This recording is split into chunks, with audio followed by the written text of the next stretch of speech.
We're back with episode 2 of the Arizona Wildcat Dynasty. We're going to go more in depth today. We're going to take a look at our full roster, see if anyone stands out besides the obvious stars. We're going to redshirt some players, and we're going to set up our recruiting board for the year. Depending on how that goes and how long it takes, we might play our first game today. We might push that to the next episode. Not sure yet. But let's get right into our roster. Let's see who we've got. So at quarterback, we already know Noah Fafita is going to be our starter. 87 overall. He'll be solid this year. One issue, though, is that his deal breaker is currently active. His playing style, it says we have a D and he needs a B+. I think we're going to be passing the ball quite a bit, so I imagine that's not going to be something that we have to worry about. So most likely he'll stay another year, depending on if he enters the draft or not. Not really sure. But what we need to do is look at the future. I'm most excited about Sawyer Anderson, true freshman, 70 overall with impact development trait. He also has a deal breaker, which is playing time. That's not too great for us because we do have quite a few people above him on the depth chart for now. We're going to redshirt him this year. We'll talk about that in a little bit. But he's the most exciting option. We also have Tommy Trout, 79 overall, true sophomore, I guess you'll say. Also impact development. I'm thinking about actually redshirting him as well. I know it's a little unconventional to redshirt someone that's not a freshman, but we've got Noah Fafita. And if he gets hurt, we always have Braden Locke here, also impact development as a junior. So we definitely have a lot of options at quarterback. That being said, it's not going to be a huge priority for me recruiting-wise unless we can't get these deal breakers, unless we can't fix what they're worried about. So for now, not going to worry too much about quarterback, but the people to look out for are Sawyer Anderson and Tommy Trout. At halfback, we know Ishmael Mahdi. He's a senior. He's going to be our starter this year. We've got a junior as well, Kedrick Riscano. He's a star development. So when Mahdi leaves, perhaps Risco can step in. Deal breaker is not a problem at all. We've also got this true freshman impact development trait, Cornelius Warren III. His deal breaker is currently active, but once again, it's playing style. And since we haven't played any games, I don't think that maybe that's why it's showing as failed. I imagine we're going to run the ball quite a bit, so I don't think that should come into effect. We've also got this redshirt freshman who's also an impact development trait in Malcolm Eason. So it's kind of similar to quarterback. We've got some good young options here at halfback. Not going to be a big priority for me recruiting-wise. Mahdi is leaving as a senior, but we've still got 4 options, 2 of which are freshmen. Not a concern for me this year recruiting, maybe in the future, but we're good this year. At fullback, I'm not concerned either. We've got Caleb Poole. He's graduating at 66 overall. We've got Joe Sprinkle, a sophomore. In fact, I'm probably going to redshirt him. Normal development trait. I don't use fullbacks that much. I'm not even 100% sure what scheme we use at Arizona. I don't want to get into too much of that now. I kind of want to learn just as we play the games and see what happens, but not worried about recruiting a fullback. Now, receiver is sort of the first position that I am going to start recruiting for. I don't think we've got 9 on the roster right now, which seems like a lot. I think we could probably get that down to 7 in the future. But as you can see, our top 3 rated receivers, Luke Wysong, Chris Hudson, and Jeremiah Patterson, are all seniors, all leaving this year. Now, we do have a really exciting prospect in Isaiah Mizell. He's an impact development trait as a true freshman. He is our 4th best receiver. And look at that, 95 speed. He's 6'1", 161, and he's an elusive route runner. So I think he has a chance to be really good. Catching only a 76, so we can improve there. But I think he's going to be a great prospect for the future. We could play him this year as a true freshman, but is that going to be the best option? He's already a 76 overall. I think we redshirt him. This year is not going to be, I think, a successful year for Arizona necessarily based on our roster. And so far, it looks pretty good, right? Quarterback, halfback, and receiver all have people in the high 80s. But wait until we get to the offensive line and the defensive sort of really line and linebackers. So I'm thinking we redshirt him, but that's a very exciting prospect. Also, another true freshman receiver here at 73 in Gio Richardson. Normal development trait, but he's already 73. So I'm thinking about redshirting both of them. Since we don't necessarily need 9 receivers going forward, I'm okay with not recruiting 3 more receivers. I think I'm just going to stick to 2. So that's sort of my plan is maybe bring 2 receivers in. And as far as halfback and quarterback go, if we have like a 5-star option that's interested in us, we're obviously going to go for them. We're not going to say, oh, no, we're full. But I don't think I'm going to, be aggressively pursuing a quarterback or a halfback or a fullback, but we are going to look at some receivers. At tight end, we've got 2 seniors graduating, actually 3 seniors graduating, which only leaves us 3 tight ends left, but I actually think that's okay. I don't think we need 6 tight ends. So looking forward to next year. Obviously, we've got Kean Burnett this year. He's going to be great. And Sam Olsen as a backup, 280 rated tight ends. Not worried about this year. We do have this true freshman Kellen Ford, 74 overall impact development. We've got a lot of good true freshmen on this team. He's a physical route runner and his deal breaker is fine. So that's a great option to have. I'm going to redshirt him for sure. I don't think I'm going to focus too much on tight ends this year in recruiting. I don't think we need, we'll have 3 next year. I don't think we need to have more than that. We'll kind of just let these seniors graduate. And then I'm hoping that Kellen Ford, with a redshirt year at an impact development rate, he's just going to grow into that starting role next year as a redshirt freshman. And here's where things start to get complicated, is with the offensive line. So it's not horrible. It's just not at the level, like every other position we've seen so far is at the level where, we can compete in the Big Ten, really well. Quarterback, halfback, receiver, tight end. This is where we start to see the weaknesses in Arizona, and especially going into the defensive side as well. So at left tackle, we've got a junior at 76 rated. Impact development, although he's probably not going to grow much from his junior to senior year. Deal breaker is good. Don't need to worry about that. So that's actually not a bad option. He'll grow a little bit into the higher 70s. We've got Rhino. I'm not going to try to say his name. Tapatute, maybe. Sophomore, 75 rated impact. He's going to be good for the future. I actually think we're great at left tackle right now. Using the word great loosely, we're great for the future. In other words, we don't really have to recruit here much unless we can get someone that's good. We're recruiting for quality at left tackle, not for quantity, because we've got this freshman, not a star dev or impact dev, but he's got 4 years to grow, and he'll be a solid backup option here with David Crocker. Next year, we've got Michael Wooten. We've got Rhinos to sort of take over after that. So not too concerned with left tackle at the moment. Left guard, 75 overall, sophomore with impact development. He's going to grow for the future. Deal breaker is activated, but it's playing style, so take that with a grain of salt. We've got a senior, Chuba May, normal development. He's gone this year, so Alexander Deuced is really going to be the man at left guard for a while. We've also got an impact development true freshman. We'll redshirt him at left guard, although his overall is a little low. So actually on the left side of the offensive line, we're not great now, but potential for next year and even in 2-3 years in the future for Denzel White and Rhino here I'll just call him Rhino, to step into those roles. But for now, not the strongest. At center, senior, graduating this year, 77 overall, not great to begin with. But we have 4 people for next year. A junior, normal development, a true freshman, normal development.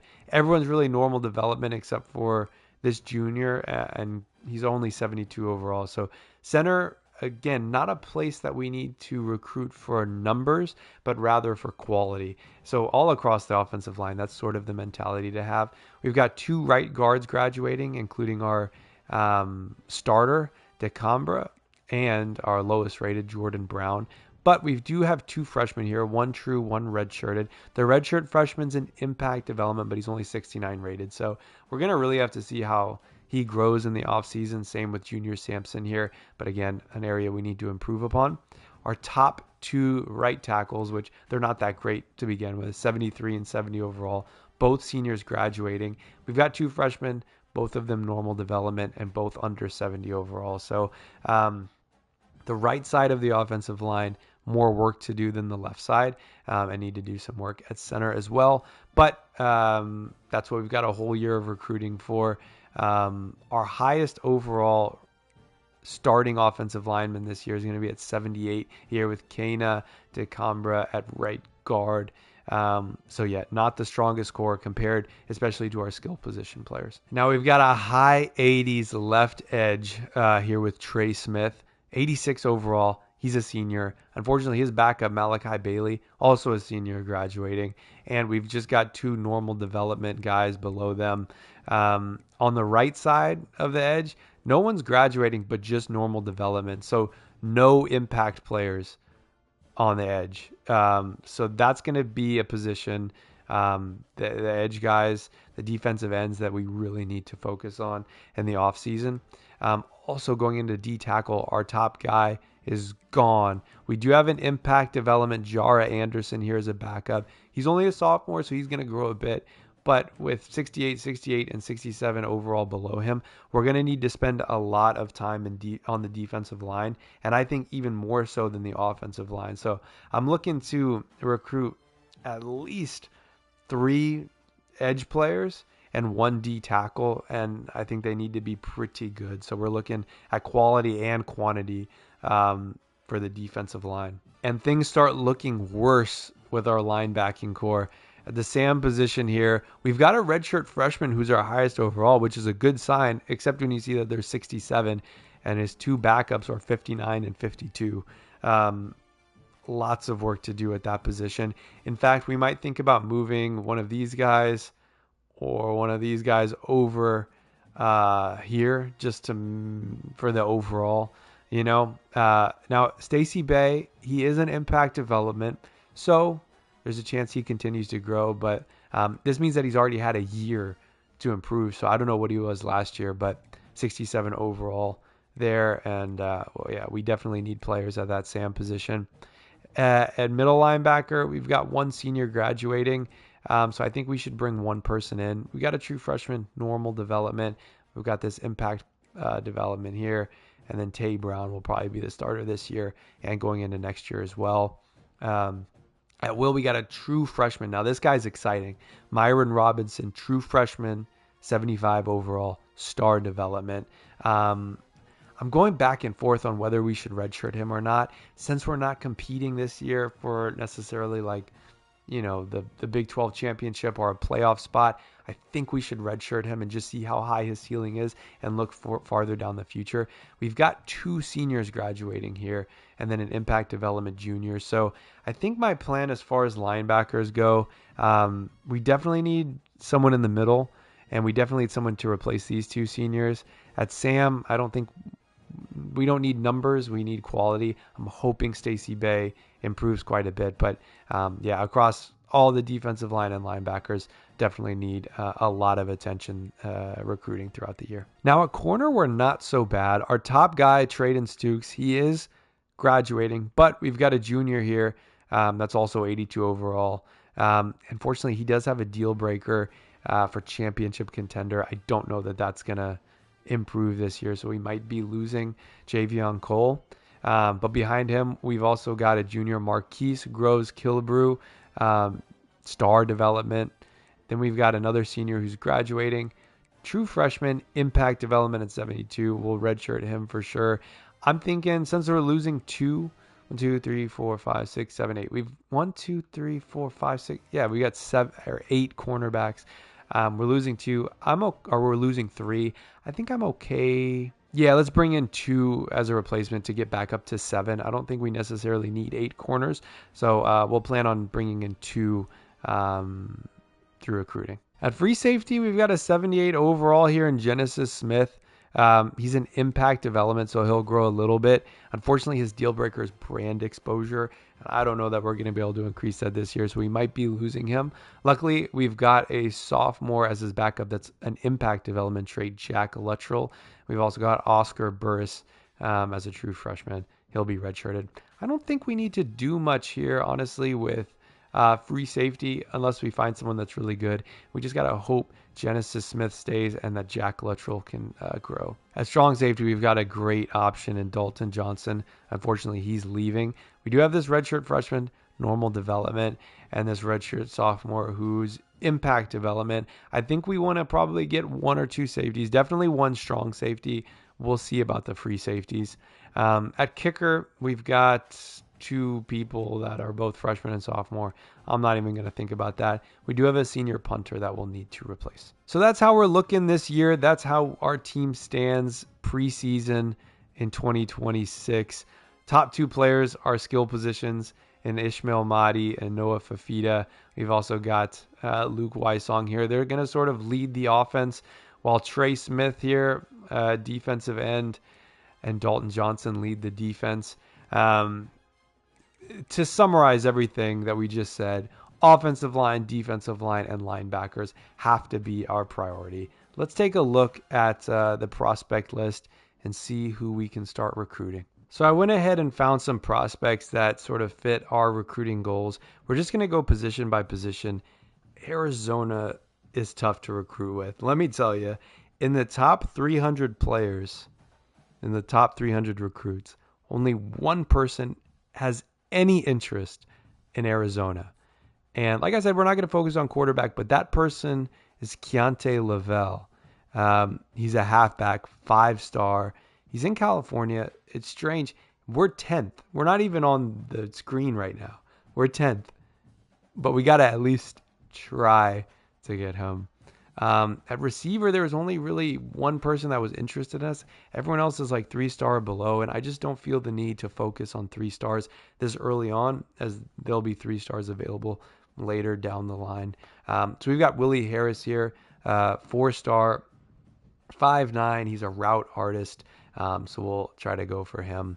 Offensive tackle, obviously offensive line, defensive line, and linebacker are our primary focuses. No one's really interested. Literally not a single tackle has any interest in us. So we're just going to have to do the best we can.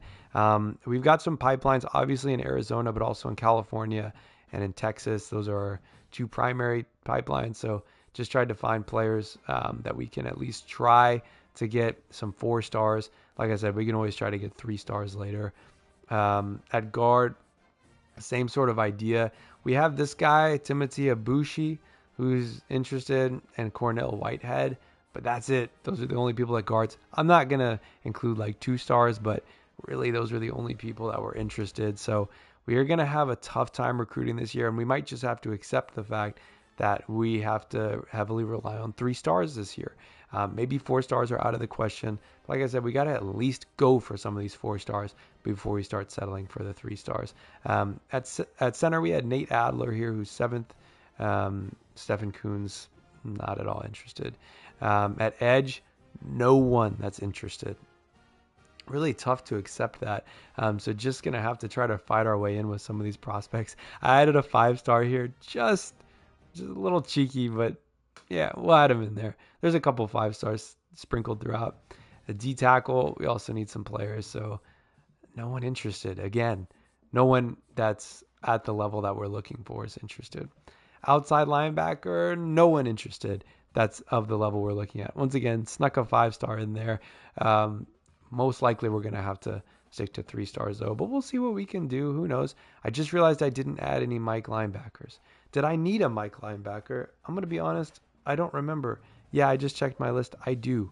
So I'll go back in. In fact, I might remove a couple of these guards. We have a ton. It's not like we can really focus on that. So focus on that many players at that position. So I'll remove some there and add the most unrealistic ones from there and add a couple of Mike. We need a few corners. Once again, no one interested of the level that we need. So just going to have to fight our way through this. Strong safety, no one interested. That's another position we're looking at.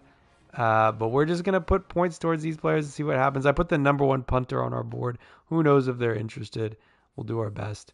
I'm going to, right now, remove some players from the offensive guard and add some to Mike linebacker. Then I'm going to start scouting some of these players and offering scholarships. So my strategy to start was just to offer basically everyone a scholarship, because at this point, if we can get a 4-star with the limited interest we have, we just have to take that.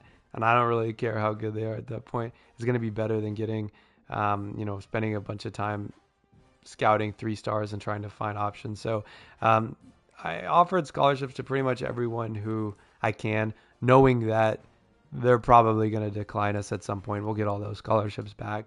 As far as scouting goes, I'm just going to kind of go down the line. In fact, you know what I should do? Let me upgrade our coach skills. Let's just put them into recruiting for now, since we are clearly going to need it. That was the wrong button. Wow, recruiter's not even unlocked. We can't unlock it. Okay, let's just leave that then. I should have picked recruiter. But you know what? It's too late for that. I thought that this team was going to be a little better than they were, and I thought recruiting was going to be a little easier than it is. I'm not going to scout a 5-star prospect. I'm just going to go through and scout basically these players and see if anything comes up that's, of note or anyone that really stands out. All right, well, I went through and scouted everyone. Honestly, no one really stood out. I think we're just going to have to see how it progresses. And honestly, I'd rather give up 4-star prospects that don't seem like it's even an option. I don't want to waste too many hours on them, and just go to find scouting and finding the best 3 stars that we possibly can. For now, I think what we should do is go to red shirts before we go ahead and start the season. I don't think we're going to play a game in this episode, but I would like to take a look in practice and see how the players feel and look, and then in the next episode we'll start the season properly. At quarterback, I talked about redshirting Tommy Trout here, and I think I am going to do it. Hopefully he doesn't leave at the end of the year, which who knows. I'm going to actually redshirt him and Sawyer Anderson. So we've got 3 quarterbacks this year. Noah Fafita is obviously going to be the star, with Braden Locke and Jake Klein as the backup options. At halfback, we're just going to redshirt Cornelius Warren III. He's an impact development at a true freshman. Yeah, I'll redshirt Joe Sprinkle. Why the hell not? At receiver, and we talked about Isaiah Mizell. He looks like an incredible prospect at 76 overall with impact development trait. We're going to redshirt him. We'll see how high his ceiling really is as like a redshirt senior. We'll also go ahead and redshirt Gio Richardson. At tight end, we're going for Kellen Ford. Also looks like an incredible prospect, sort of similar to Mizell at receiver. On the offensive line, we'll go ahead and get Denzel White. We'll go ahead and get Dan Howard. Just all the freshmen. Junior Sampson. And finally, Byron Hill. On the defensive line, we're going to redshirt Cam Tucker. It's pretty predictable who we're going to redshirt. Should we think about Terrence Parham? He's normal development. Yeah, I'm going to redshirt him. We've got enough depth at defensive tackle. We don't necessarily need him this year. At middle linebacker, let's go for Carter Jones. At will, this is a tough decision. I think we are going to redshirt Myron Robinson with the mindset that we're not looking at this year to compete. We're looking at 3-4 years down the road. And as a true freshman, star development trait at 75 overall already, I think we have to redshirt him and save him for when we're actually competitive. Let's redshirt Dejon Hinton here. Oscar Burris at free safety. No one needed at strong safety. Should we? Yeah, I'll redshirt our kicker. Why not? That'll help him grow a little bit. So that's all of the players we need for redshirt, and that's all we have to do in the preseason. I think what we could do, however, is look at the preseason All-Americans. No one from Arizona's on it, I can tell you that, but Cade Klubnik is the first-team quarterback. Jeremiah Love at halfback. Jeremiah Smith, just the usual people. In the Big 12, no one there on Arizona either. A lot of Arizona State players. We play them this year. That's going to be a huge game. Spoiler, there's no one from Arizona anywhere on that list. Heisman watch, Jeremiah Smith is going to be in that number 1 spot with Ryan Williams, number 2. Jeremiah Love, Jordan Tyson, and Garrett Nussmeier rounds out that top 5. We're not anywhere near the preseason top 25, but what we can see, and I like that you can see this, is if you go to my school and then go to championship contender, it has a sort of rated 65th, right between Oklahoma State and Stanford. I don't know that that's like literally what we're rated, but it's nice to be able to see that and know that we're sort of there in the 60s-ish. Anyway, that's going to end this episode. Hit the like button and subscribe. This episode was a little bit tedious and a little bit boring, but in the next one, we are going to start our season. And who are we going to play? We are playing Hawaii at home. So here we are in week 0. We've got a bye week. We're not playing. We'll end the episode there, like I said, doing a double ending. But anyways, hit the like button, subscribe as we start our tenure with the Arizona Wildcats, Coach Wave Johnson, and we'll see what we can do as we work our way towards a national championship and bringing that trophy home to the desert. We'll see you next time.